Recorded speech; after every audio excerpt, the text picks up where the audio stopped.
सांसद हैं उनके। देखिए, सबसे पहली बात तो ये है कि संभल की चंडोसी की जो जामा मस्जिद है वो कोई 50 साल 100 साल नहीं बल्कि 200-250 साल पुरानी मस्जिद है, उससे ज़्यादा है।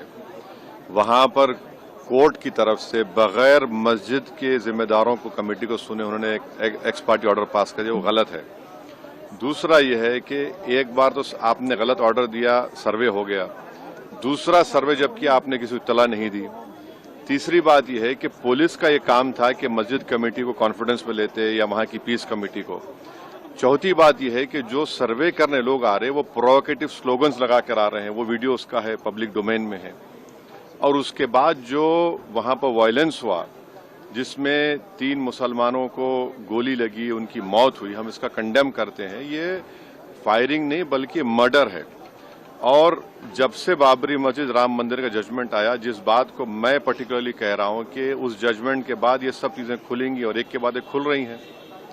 एएसआई प्रोटेक्टेड मॉन्यूमेंट सब बातें कर रहे हैं, क्या एएसआई के कानून में नहीं है कि आप उसका रिलीजियस नेचर चेंज नहीं, कैरेक्टर चेंज नहीं कर सकते?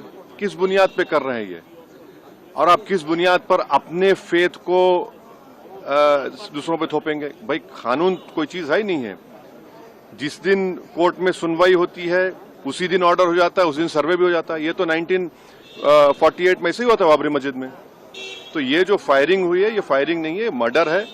और जो भी ऑफिसर्स इन्वॉल्व है उनको सस्पेंड करना चाहिए और एक सिटिंग हाईकोर्ट जज से उसकी इंक्वायरी होनी चाहिए। ये सरासर गलत है, जुल्म हो रहा है वहां पर। तो संभल में वहां के सांसद पे एफआईआर दर्ज कर दिया गया। आप जिस पे चाहे कर लीजिए भाई, जिस पे भी चाहे कर लीजिए, जज आप, जूरी आप, सब आप, तो बचेगा क्या फिर? अब सर, जेपीसी में आप लोगों ने समय मांगा है, क्या कहेंगे? जी, जैसा अभी आपने हमारे डेलीगेशन तरफ से बोला गया है, मैं उसको रिपीट करना नहीं चाहता। मगर स्पीकर साहब ने बड़ी इत्मीनान से हमारी पूरी जितने मेंबर्स 11 नॉन बीजेपी एमपीज गए थे उनकी बात को सुना। वो बोले कि इसके ऊपर कंसिडर करेंगे और हमको उम्मीद है कि ऑनरेबल स्पीकर साहब इसका टेन्योर बढ़ाएंगे। क्योंकि आप देखिए, बंगाल नहीं गई कमेटी, बिहार हम लोग नहीं गए, उत्तर प्रदेश में शिया वक्फ की प्रॉपर्टीज को हमने नहीं देखा। तो ऐसे कई, दिल्ली के मंत्री को बुलाना है, ऐसे कई स्टेट्स है जहां पर कमेटी को जाना चाहिए। वो स्टेक होल्डर्स हैं, उनकी बात को सुनना बहुत जरूरी है।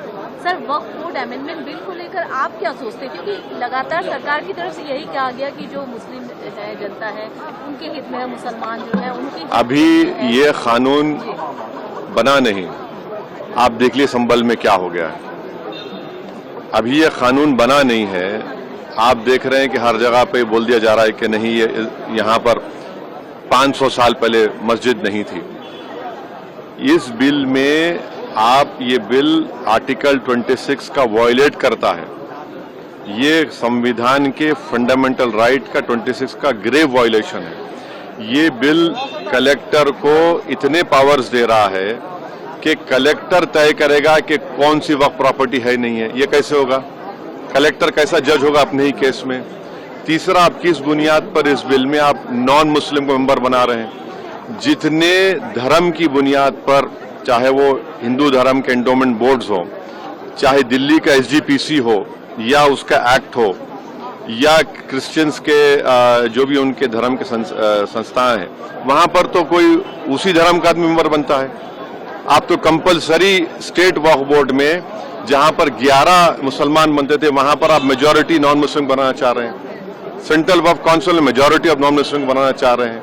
क्यों करना चाह रहे हैं आप? ये क्या मकसद है आपका? कलेक्टर को इतना पावर दे रहे हैं। तो ये आर्टिकल 26 का ग्रेव वायलेशन है और इसीलिए वक्फ को बचाने के लिए नहीं लाया जा रहा है, ये वक्फ को खत्म करने के लिए, और वक्फ बोर्ड को सिर्फ एक पोस्ट ऑफिस बना के रखना चाह रहे हैं। तो जो वक्फ की प्रॉपर्टी है वो गवर्नमेंट की दी भी नहीं है, इसको मुसलमानों की गाड़े खून की कमाई है, तो आप उसको छीनना चाह रहे हैं। और उतना ही मकसद है सरकार का। आप देख रहे हैं संभल में क्या, और ऐसे ही और वाकयात होते रहेंगे।